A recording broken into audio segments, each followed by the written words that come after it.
Previously, we talked about what it's like to live in Latvia.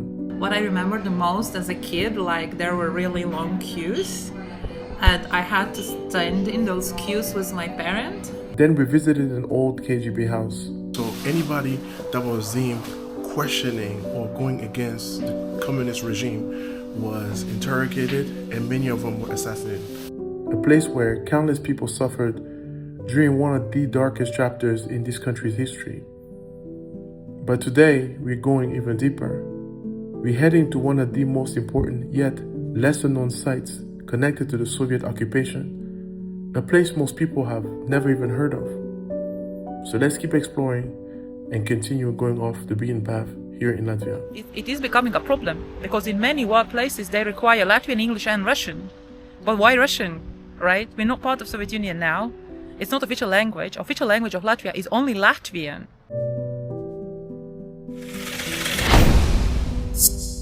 We're getting to an area, guys, where tourists just never come. Usually, There's nothing touristic here. Shopping mall. Yeah. It's like one of the smallest ones. Yes. And after that, we have residential areas that Yeah. we, in our language, we call the sleeping district. The sleeping district. Yes. Does that mean people come here just to fall asleep? Yes. Because there is nothing much there. There is no like infrastructure. Like the restaurants are very few and very simple, and the cafeterias are not like, we don't have this thing like there are bakeries and coffee shops. So literally there are ugly houses built during Soviet Union time that are officially expired. Okay. Do you guys have expired houses in US where people are still living?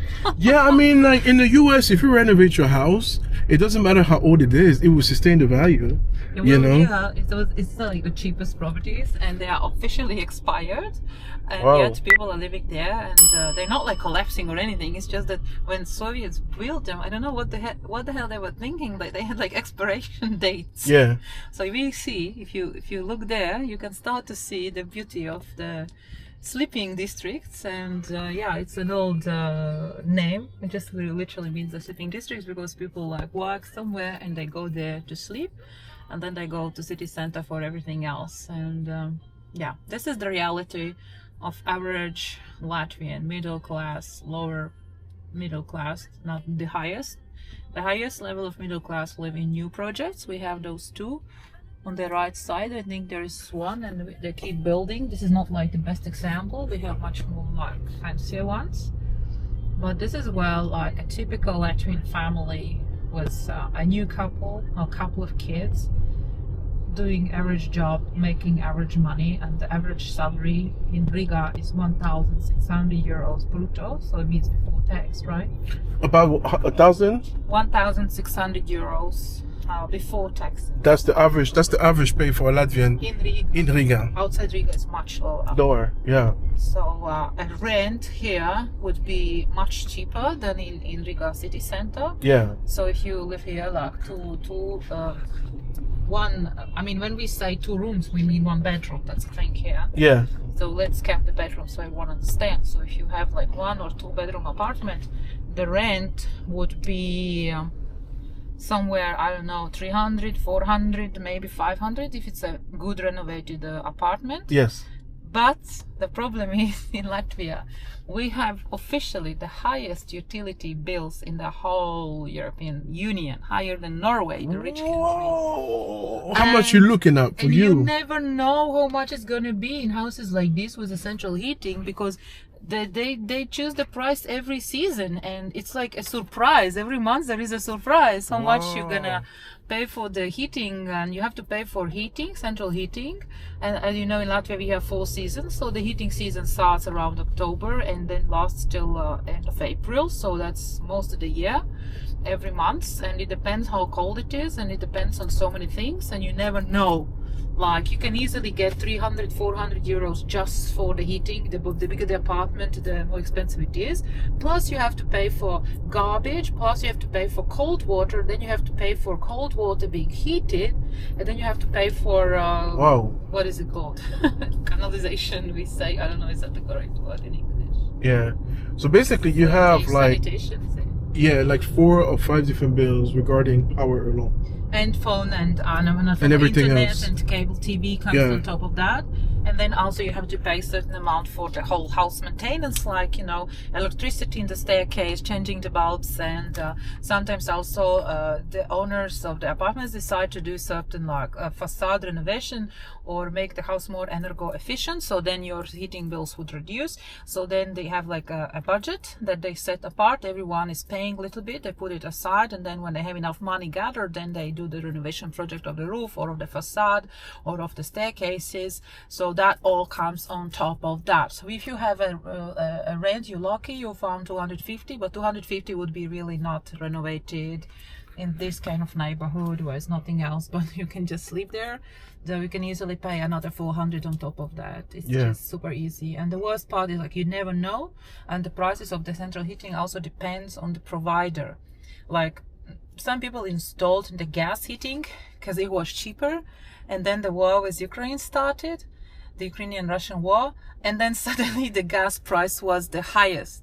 So people had to pay 3 times, 4 times more than they used to pay.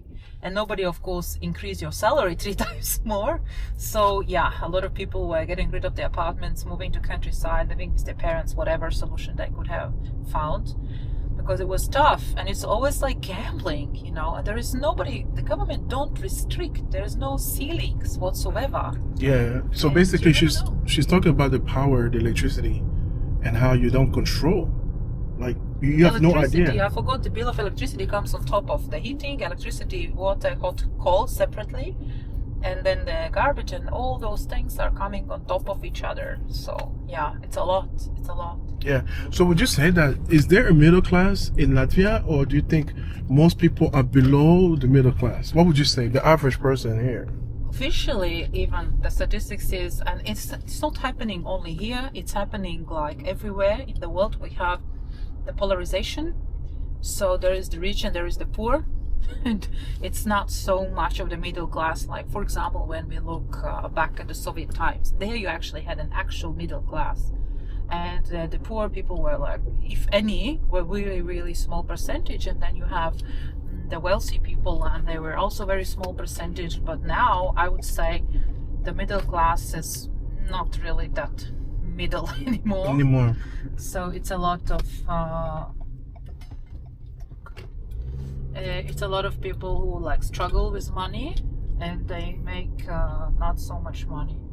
And then you have people who live way above that level, that drives fancy new cars. They travel, to Thailand for 2 weeks in winter time. That costs so much compared to our salaries. Yeah. So yeah, I think it's getting more and more like the lower middle class, and the gap between the lower middle class and much upper middle class, or the lower class of the rich people. So yeah. Yeah. It's not so much of a middle class. Really. Middle class. Okay. All right. The middle class is struggling the most. That's for sure. Yeah. That's definitely. But the unemployment rate, how is it? I mean, I'm not expecting you to know the rates, but would you say people are pretty, if you get a good education here, you're able to get a good employment and get started in your life, or what would you say? I don't think we have much difference when it comes to unemployment rates. I would say that there are people, like according to my personal observations, there are people who always have work, and there are people who always struggle. So even if they find work, they change it very often and very fast. If you want to work, you can find work. The problem is the payment. You have to start with a low payment job, especially once you're out of the school, because nobody wants to hire people without experience, and if they do, it's really, really low salary. But if you are really smart, hardworking, you know what you're doing, you're good at it, and you work extra, you can have good opportunities here. There are a lot of international companies where salaries are higher. You can also, a lot of people working abroad, moving, immigrating. That's the thing. We've lost a lot of people over the years, Yeah. Some years, we are becoming less and less and less in staying in this country because people move. A lot of people leave, huh? And for economical reasons. Yeah. What is the dream country for Latvian? Is there any, like Sweden or? I don't know necessarily a dream country, but I know that I can tell you the biggest diaspora of Latvians. It used to be number one was The U.S. No, US is I think the fifth, because that's only because of the World War II. Yeah. It's not like it's very hard for Latvian to move to US nowadays. Yeah. You need to go study there, and then you need to get a visa, and it's really complicated. Yeah. Lately, I haven't like checked recently, but lately it was Germany, UK, Norway, Sweden. Okay. You know, like Those. Scandinavia, Germany, and UK. Yeah. But when UK exited the European Union, things changed. So Yeah. then everyone was an Ireland, and UK used to Yeah. be like the biggest diaspora of Latvians, and then German and Norway. In no way. And US like was there, but it's just US is because of the war. The war too. Not like because of the recent migration. Yeah. Okay. And yeah, but now like we have a lot of Latvians going to Ireland to do simple jobs. Latvians also like to go to Norway, and we have good relationships with Norwegians because our mentality is quite similar, and we are very hardworking, and we have good reputation in Norway. Latvians are known to be trustable and very hardworking people and great craftsmen. So Norwegians do like Latvians more than maybe Lithuanians or Polish, because we don't have certain reputation that these nationalities have, and it's for a reason. Yeah. So Latvian men are trusted as like a lot of Latvian men work in Scandinavia in construction. Yeah. Okay. And we also have specialists living and working within IT, or like doctors. Like if you are a doctor here, you will still make, of course, not too bad living, but if you are a doctor in Sweden or Norway, you will make more. much more. Yeah. And it takes a year or two to recognize your education there, to learn the language. This is like the biggest problem, is to learn the language. After that, of course you will be discriminated. Of course, let's not pretend that doesn't happen in Scandinavia. It happens. It happens everywhere. Yeah, no country is perfect. Right. But you will have like really decent salary, and you will not have to work in 2 or 3 jobs like doctors have to do here to make really good amount of money. Yeah. You know, doing night shift at the hospital, and then instead of sleeping, going to private clinic and doing consultations. That's like a life in Latvia for a doctor, I see. for a surgeon, All not right. the GP. All right. So just you can see the views. Kebab. There's a good decent amount of Indians here. I noticed. Yeah. A decent amount of Indians. Belarus are taking over Riga. What happened to Belarus from Soviet Union time? Now Wow. this is answering your question that you asked me earlier. What's the difference? Instead of Belarus, we have kebabs. That's one of the differences. Yeah, guys, there's a lot of kebab places here, man. A lot. And McDonald's. Guys. McDonald's everywhere. Thank you for Look. sending us McDonald's. We are now getting fat too. Hey. Yeah, obesity rates are Rising. rising. I wonder if it has to do something with so many McDonald's here. Yeah. What do you think? I don't know. Oh yeah, and then I also learned, thanks to her and all the, she's a well of knowledge. This is not so fun of a subject, but it's interesting nonetheless. HIV rates are the highest here compared to Many other European countries, if not in the European. highest. It's definitely in the top. The highest. I was checking. It's the highest in the European Union. We don't know why. We can't figure out. You don't know I why? don't know why. We don't I was feel like we reading have, that it like, was junkies intravenous all over drugs, the number place. one. Yeah, But then you definitely. look around and you don't see them. Like, No. so like you go to Philadelphia, you know, you hear about drugs. There are areas you can drive into and you see. Guys, I have not, and I'm not just trying to embellish this country at all. I'm being honest. I have not seen a homeless person yet. I'm sure there's somewhere, but I haven't seen one. The city center near the central station, that's their playground. Yeah. There you see a lot of homeless people. You have to be aware of the pickpocketing. And there you see some junkies and homeless people and alcoholics, but also our police is doing a good job, like removing them. Yeah. It's also very interesting, this topic, because as I mentioned earlier, I lived 7 years in Norway. Let's coincide here. So I lived 7 years in Norway, and there you have one of the lowest HIV rates. And then it made me think, what is the difference there? When two things. First of all, in Latvia, the minimum salary, I think, is around 600 before taxes, right? So if you want to go to a lab and fully check yourself for HIV, C hepatitis, syphilis, and all the other STDs, you know how much it costs. It costs around 50 to 60 euros, which is around 10% of the minimum brutto salary. Whoa. That's insane. It I'm is. sure it has to do something with the high rate. Yeah. And we were mentioning only HIV. What about other STDs? Because you have to have money to check, and there is no insurance company that covers that.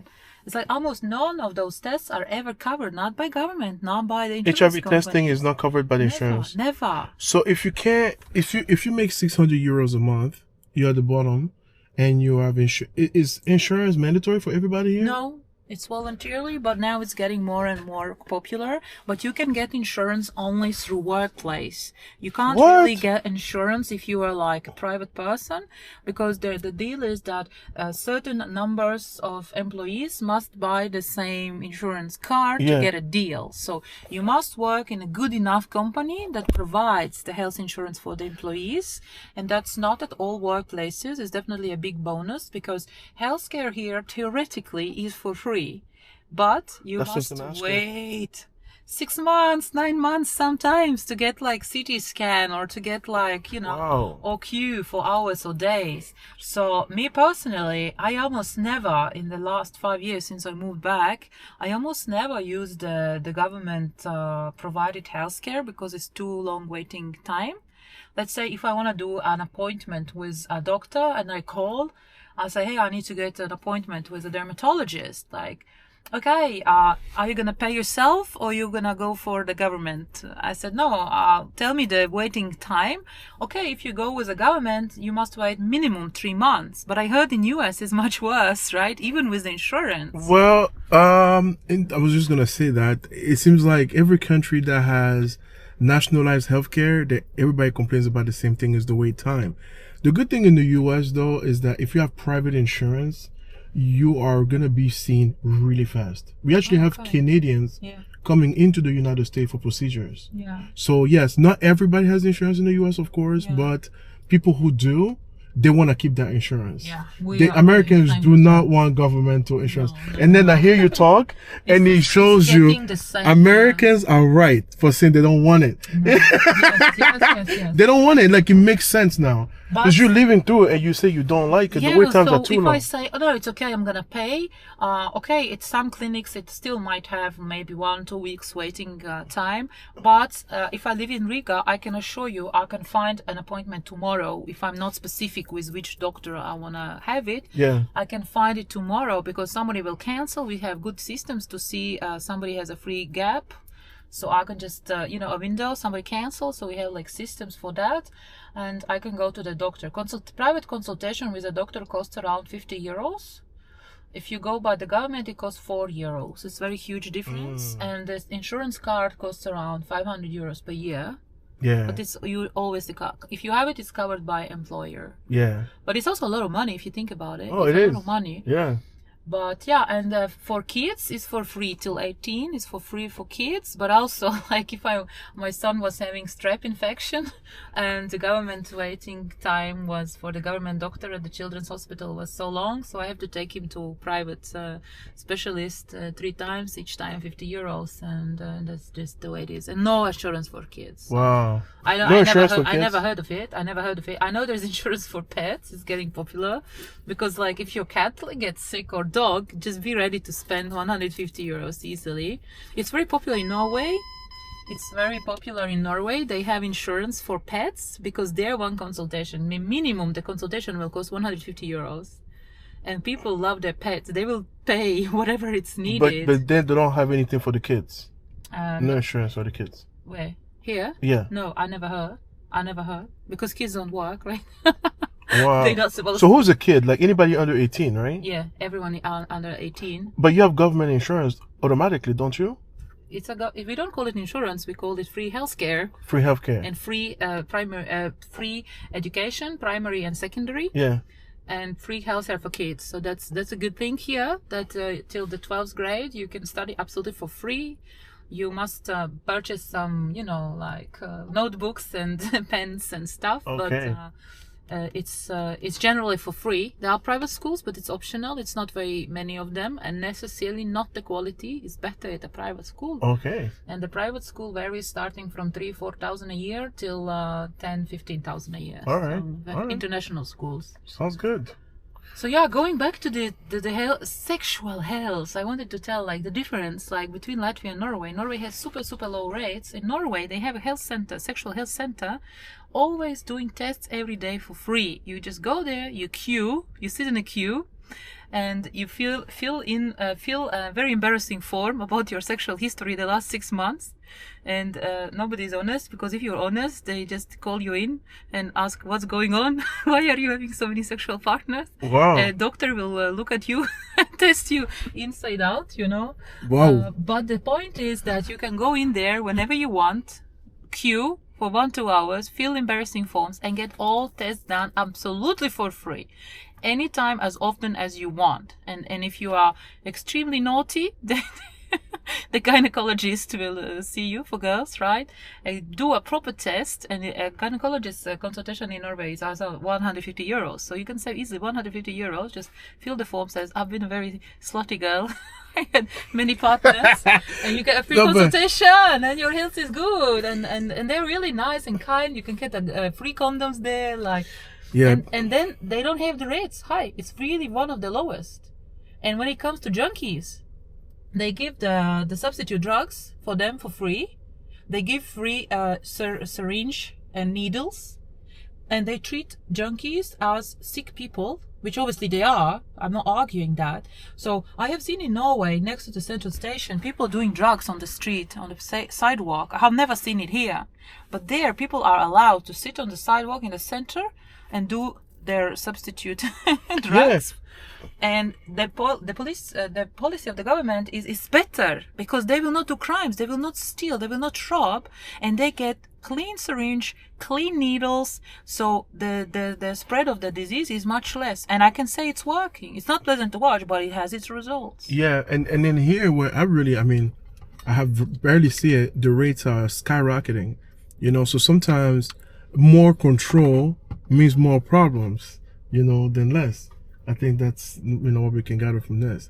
And then the clubs here, I don't see, you know, girls dressed in ridiculous way. I didn't see a lot of people kissing, acting, you know, what you would call slutty. I didn't see that at all. It's not very common. It's not very common. Also, one-night stands are not like a thing here, like it is in Scandinavia, because this is a thing, like a lot of foreign men, especially from the southern countries and the Middle East, they have this impression that all Western women are sluts. I don't know how else to say it. Yeah. Because that's what they actually think. Because for them, it's either the marriage or either sex, you know, nothing else in between. They don't have the concept of dating, like in the Middle East specifically. Yeah. You know, I was there 3 months. I noticed that every woman who comes from the West automatically is considered to be a slutty woman who is only interested in having sex, because they're not going to marry us, right? Different culture, different religion, blah, blah, blah. The family is not going to be happy, and family is everything. So we are seen like that, and this is horrible. And we have this attraction, the opposites attract, the West and the East, you know, and that is the problem. The man from there who wants to choose Eastern European girlfriends, they think, oh, these women are fine with just having fun. But actually, we are extremely old-fashioned and family-orientated. So if we are dating a guy, we're like, okay, when we're gonna settle, when we're gonna become a couple, we're gonna live together, we're gonna have kids or not have kids, we're gonna get married, because this is our program. This is what we want, most of us. My generation, I don't know about the Gen Z, it's like a different word for me, right? I'm 40, so I don't get these 20-year-olds. And they don't even, I don't think they get themselves, okay? I love them though, they're helping me keep young. That's funny. So yeah, well, this is the thing, like we are very orientated on family values. Yeah. Like Latvian women at least. Yeah. And this is the thing, I don't know. So those very high HIV rates might be because of people abusing drugs, and a lot of them also are alcoholics. Yeah. And that's a combination that leads to really high health risks, I would say. But definitely in Scandinavia, I know in Norway, it's a normal thing. Let's first have sex. It's like, I say, well, you don't buy a car without a test drive, do you? You know, yeah. That's their attitude, and it has the highest one-night stand rates. Norway? Yeah. Wow, interesting. It's normal. But it's very interesting when we talk about these HIV issues, that, because automatically when you hear HIV, people think sexual. But I just want to say that, you know, it's not the reason why this country has that. It has to do mostly with drugs and drug use. Sex is probably second on there. You know, I don't know. Yeah, you know, people probably. I think most. Would you say most guys here don't mind using protections? Because I like, don't date local guys. oh, okay, well, well, I was curious because in some countries, like I you should know, do inquiries if you want. yeah, I'll call be interested some to see a survey on that. But like, I think Latvians in they don't like general are quite concerned about our health, about well-being, and like I said, most people take it serious. And also, it's quite normal here. It's not. I mean, if a woman has many sexual partners, she's looked down at from the society. So it's a thing like if a woman has like 3 to 5 sexual partners in her life, that's already like a lot. So three partners in your life five. is a lot in Latvia. That's like already like, yeah. Wow. Because we have a lot of girls marrying when they're young with her first sex Very partner, traditional living country. together with like 20 years. Yeah. And having kids, and like that's the value. That's the value here. Okay. Like, you are married, you have kids, you know, then you are having like higher value in the eyes of society Yeah. than if you've never been married or if you are divorced and with kids alone. Yet in the same time statistically we have one of the highest, if not the highest, like divorce rates in the European Union. It's definitely around 50%. And the most common family model in Latvia, I think it was by 25% of all the families, are families where it's a single parent and child or children. Okay, all right.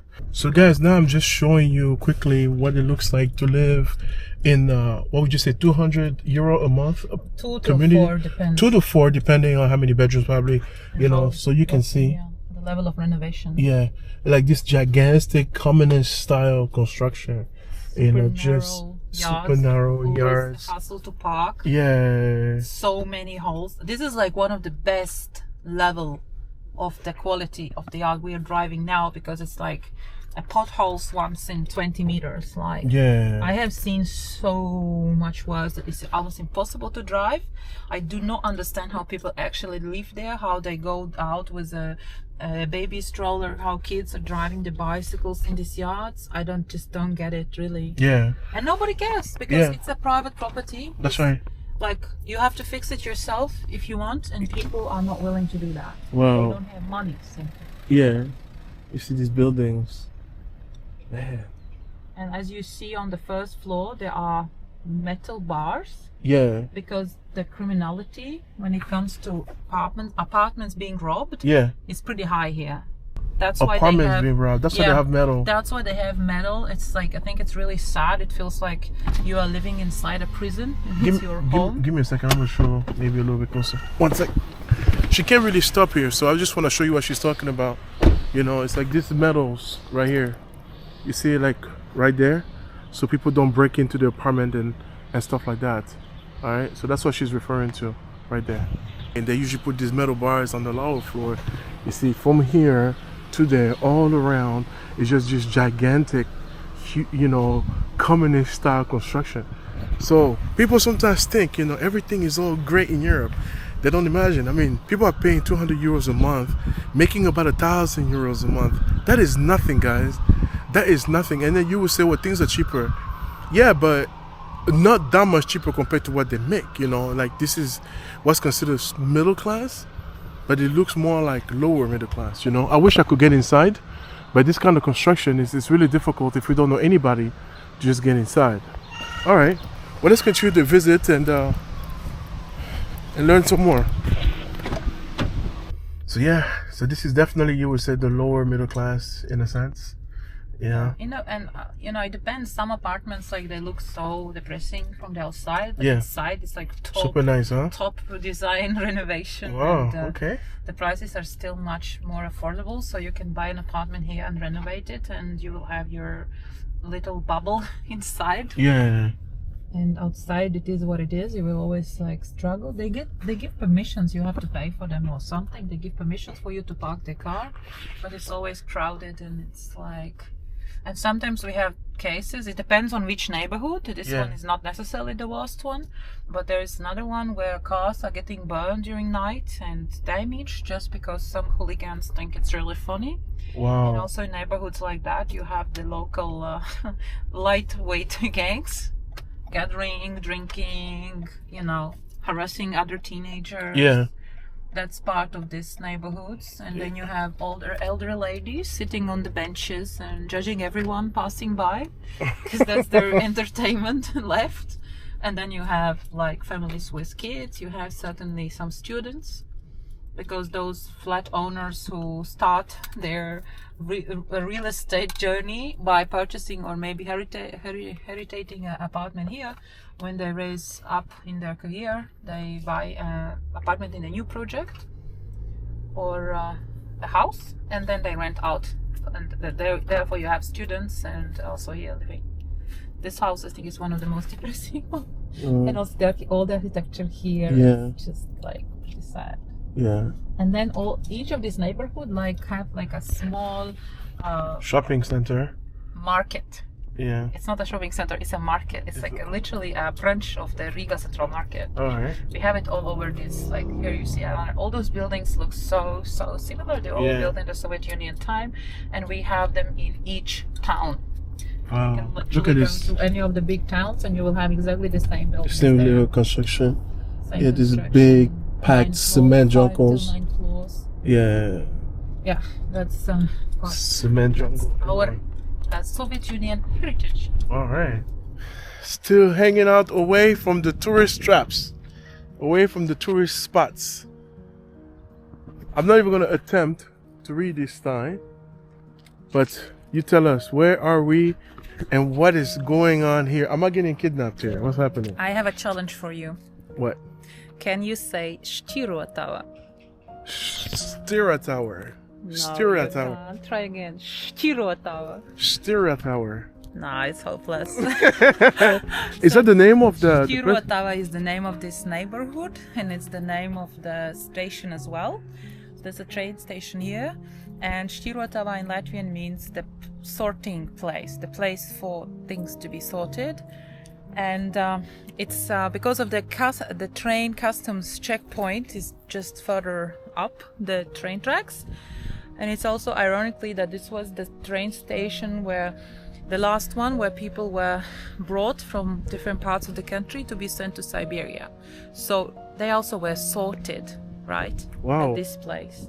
And I happened to live like really close from here, and I didn't even know. I've been living in this neighborhood for 3 years, and it was 1 year or 2 years after I've been living here that we accidentally found out about the history of this station. Thanks to my son's homework at school, he had to look for some monuments related to the war. Yeah. Because that's his favorite topic, World War II. He's obsessed with it. So I'm learning a lot of history from him, because I've never been like a history person. I'm more like arts and culture and creativity and spirituality, but history is not my thing at all. Yeah. And then we found out that there is a monument here, and then I read about the history of this train station, and then I read about the history of the forest nearby. So this neighborhood is really heavy. It has very sad and tragic history. First of all, a lot of Latvians were deported in the cattle carriage from Latvia just because they were intelligent, or just because they had lands and houses. And also, we will go later, right, to this memoriam. Tens of thousands of Jews were like literally shot in a couple of days in the forest nearby. So it's very, very sad history of this neighborhood. Let's go see the monument. All right. Yeah, history is everywhere here, and that's what's fascinating about these former Soviet countries. You know, I want to see them all. You know, the interesting things that happen, and a lot of it I didn't learn it in school. I don't know, wherever you are in the world, maybe you learned, you know, at least parts of it. But it seems like every page you turn in the history books with World War II, you learn something new. So this is the sorting tracks. And people were sorted here as well, as she indicated, and that is a very interesting place. So there, you know, is where you have the customs and everything, like, you know. So this is the tracks, man. You know, wow. So I'm taking you guys where the tourists don't go. Let's go take a look at that place.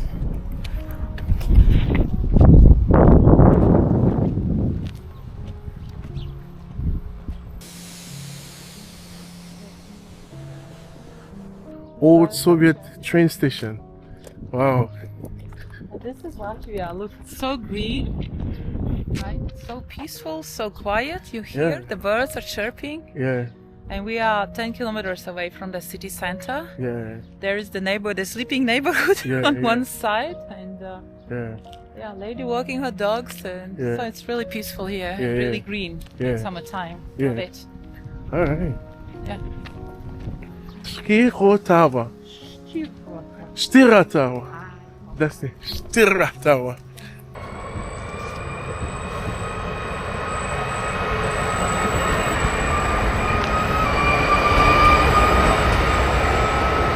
This right here is the front entrance of this station. We're looking at about 120 years old.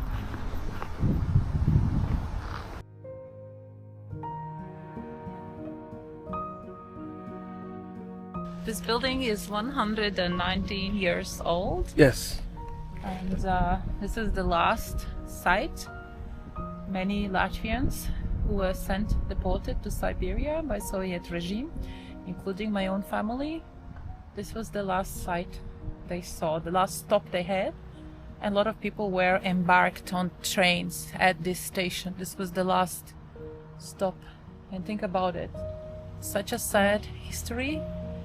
And nowadays, what is it? 80 years later, the only thing reminding that is like that monument over there. We're gonna go later and check out. Yeah. History, yeah? Yeah, very heavy stuff. Very heavy stuff. Very heavy Yeah. stuff. It's just this good old red brick building with a name I can't pronounce. Skirotava. Could speak. Right? Only he could speak. And That's tell right. us what it What has took place over seen. here? The first World War One, World War Two, Wow. Soviet Union, Amazing. deportation of Latvians, collapsing of Soviet Union, entering European Union. If only the buildings could speak. or the train tracks. Amazing. And here Wouldn't that we be are something? sitting, and Latvian flag is on with a black band. It's mandatory to put Latvian flag on all the public buildings and private houses on certain dates of the year. And we have a lot of those memory days for tragic events. Yesterday was memory day of Jew genocide. So the band is there since yesterday. They probably didn't take it off today. Yeah. So if you see a Latvian flag with a black band, that means that it's like a memory day of the sad history Yes. of ours. Yeah. So yeah, to honor the history. We honor our history. It's painful and it's sad, but we honor it, and it's very important to do that and not to forget the history, because as we know, the history repeats. And that's the saddest part, isn't it? Yeah. We just went through the COVID times and we saw the history was repeating in many ways. We were this close, right, for people to be deported just because of some status somebody came up with, and neighbors snitching on neighbors, and families getting against families just because of something. So yeah. Yeah. No, it's Repeating all the time. yeah, and that's one thing I try not to forget mentioning, is that if we don't remember history, it will repeat itself. But it seems like it repeats itself anyway. You know, we don't change. we don't change. We don't learn from anything. We don't learn, and Yeah, we are still operated by fear. that's right. Yeah. That's why a lot of horrible things are possible. You know the story about the 10,000 Jews who were shot? It's really horrifying to imagine that all those Jews first were gathered in ghetto in the center of the Riga, next to the central market. There is a museum there. We can check it out at some point. Every time she talks, she tells me a new place I want to go. It's like, You're gonna I'm like, stay we here good. forever. She keeps throwing these things at me, You're man. gonna see it for 3 months till the autumn comes and the winter kicks in. Then you can go. Then it will be not so funny That's anymore. funny. So imagine 10,000 of Jews were forced to walk 10 kilometers, right, by their feet, to get killed, to just get shot, executed within 2 days in a forest. So first you had to walk 10 kilometers. You know that you're gonna get shot. And it's very strange that people choose to do that instead of just misbehave and get shot at the spot. Yeah. And there's a lot of research about that kind of psychology. When you're broken, you just obey. You course. just do whatever. Yeah. Because you're broken. Yeah. You don't have any resistance left in you. You Right. do whatever. It's just really, really horrible to imagine. Yes. What were they thinking? what did they feel? All the people who were watching that happening. Imagine 10,000 people marching on the streets, right, from the city center to the forest, and people were seeing them through their windows. People were seeing them passing by, and nobody dared to say anything, to do anything, because if you would get killed too. You would join them. So it's your life against somebody else's life. That's right. So yeah, let's not judge anyone for not doing anything, because you had price to pay for either way. Yeah. And then there were people who were executing those orders. And I always say, and I also saying that in the COVID time as well, everything like a law or a rule is on paper first, but it's the people who make it real, the people who execute it, the people who make it happen. And it wouldn't be possible without people willing to obey these orders. So that is the real evil here, not the piece of paper with a decision or a rule or a law, because there's always going to be people willing to execute them, to kill another human being For no reason. Yeah. So as long as there will be people willing to do that, we will be screwed. That's right. And It's we will true. keep doing that, and the history will keep repeating itself many times. Over and because over. we will still have people who are willing to do crazy stuff to each other. That's right. Like based on no reasons. No reason. No reasons whatsoever. All right. On June 1941, 25th March 1949, and over the entire duration of occupation by the Soviet Union, campaigns of genocide were carried out against the people of Latvia by the Soviet occupation authorities. In all, 60,000 people, 5,000 of them infants and young children under the age of 7, were deported eastward in railroad stock cars. A huge number of displaced people died or were killed during the transportation, and afterwards at the Gulag camps and places of forced settlement. The Srihotava railway station and its vicinity were some of the last glimpses of their homeland allowed to the desperate people doomed for death or a life of anguish. They have that here and in Russian and I believe Latvian. So everything you said, just basically written. And This is a monument, yeah, and this represents the door of the carriage with bars. Like Wow. you are as if you are a prisoner and animal at the same time. yeah, Because it was very humiliating, right? To be put in a carriage that meant for animals, yeah, for people with infants and elderly and sick people. You were nobody cared about nothing. So this, and it says, everyone was hoping to return. ... Right? The saying down there. It's only Latin. yeah, Everyone had a hope that no matter what, we will return. Not every one of them did, obviously. yeah. Like my family was really lucky to return, really lucky. They were broken when they came back. They were broken. They came back to nothing. Your family is not even Jewish, so they weren't even after it has Jews. nothing to do with that. They were just farmers. Just farmers. Just farmers owned land. Wow. Not a lot of land. Well, enough land. Yeah. Enough land to be deported. And whole family, like parents and was it 9 out of 11 siblings, and 2 were left behind because they were not home. And they come home and the whole family is gone. The house is gone. Yeah. Imagine the feeling. You come home and it's all gone. Nobody's there. You don't know when they're going to come back, if they're going to come back. And I think they came back. I have to check this, but I think it was like really many years. We're talking like, I don't know, 5 to 10 years. And they came back to nothing. Yeah. You were able to come back and you have to figure out where you're going to stay. So they stayed with relatives. Yeah. Before they start slowly building up their life from scratch, as if they were criminals sentenced in prison sentence. So yeah, so this is a quiet reminder. You see, nobody's here. Yeah. Nobody knows. Nobody cares. Yeah. If you live here, this is one of those sites that you may easily not even realize is there. It's like in the back of the train station or the front. I think maybe this is the front. I'm not sure. But most people just will get on the train and carry on their business. I don't even think this is a public. I didn't know that. I'm embarrassed to admit that. People don't I'm know. living here for 3 years, and it took me a while to realize. know it because of my son's homework. And it's great that I make kids at school to look into history, to study the heavy history, and that's how we also found out that there is this small Amazing. monument. So, given that there are so many Russians living in Latvia, what would you say the relationship is between Latvians and their Russian counterparts? Well, Do you guys love each other, or do you not quietly, respectfully necessarily. dislike each other? quite, not always so quiet. I would say it really depends from person to person. Yes. Like, I am renting first floor of a house. The house is owned by Russian family. They live upstairs. They are like my second family. I love them. They love me. We have great relationships. It doesn't matter. They are Latvians or Russians. That doesn't matter to them. It doesn't matter to me. I have had colleagues. I have had friends. I have had partners, clients, Russians. And it's like, for me, no difference whatsoever. So for me, it's the first fault, what kind of person you are.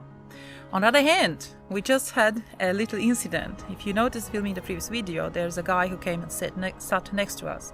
We were doing the video speaking English, and he definitely, I felt like he was drunk or been drinking recently, and he was not like in a clear state of mind.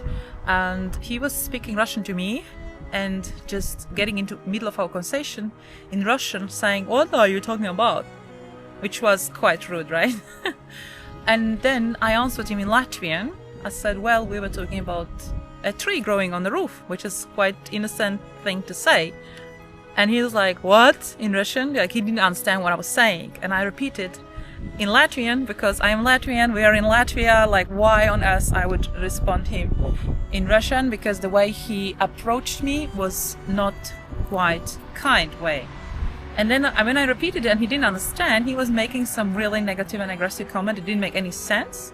Like, yeah, you are just taking away everything, aren't you? It just didn't make any sense. We were just sitting on a bench at a train station and doing video. So we have situations like that when somebody for no reason gets upset seeing Latvian with a foreigner, right? Yeah. Especially a dark one. Yeah. That was first reason. Second reason, I'm talking in English and then I don't respond him in Russian. And that's why he got mad at me and made some aggressive comments and we just left. Yeah. So we have situations like that. But we also have really, really nice Russians who learn Latvian. And then we have those who live here for 40 years and somehow they managed not to learn any word. I don't know really how it's possible. Like how it is possible, like accidentally to not learn a language of a country you're living in for 40 years. Or you're born here and lived all your life here. Yeah. I don't understand how it is possible. Russians, they only speak Russians. They don't speak a word of Latvian. And then Latvians are forced to speak Russian with them because they just simply don't speak any Latvian. So you guys have to learn Russian in school, plus your own language. We had to. I had to. It was mandatory. The new generation don't have to, and new generation don't speak any Russian. And it is becoming a problem because in many workplaces they require Latvian, English and Russian. But why Russian, right? We're not part of Soviet Union now.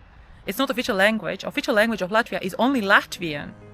And then people like young people working at a bar or as a waiter, and then the Russian client comes and like, how can you not speak Russian? Yeah. Or at a shop. And I was like, excuse me, but why do I have to? Yeah, so it's a reason for debates and arguments. Are these Russians, are they Latvian citizens or are they Russian citizens? That's another topic. Like, only two countries in the world, Latvia and Estonia, has a status alien. So they are aliens, most of them. They're aliens. It says alien. They were born and raised in Latvia. They have no citizenship of any country in the world. No so that way. exists only in Latvia and Estonia. So these Russian families, I mean, they were like, they have kids here. Yeah. The kids is born in Latvia. The kids grows up in Latvia and they cannot. Nobody is granted citizenship as far as I know. Maybe I'm wrong with the kids, but as far as I know, nobody is granted citizenship just because you are born here.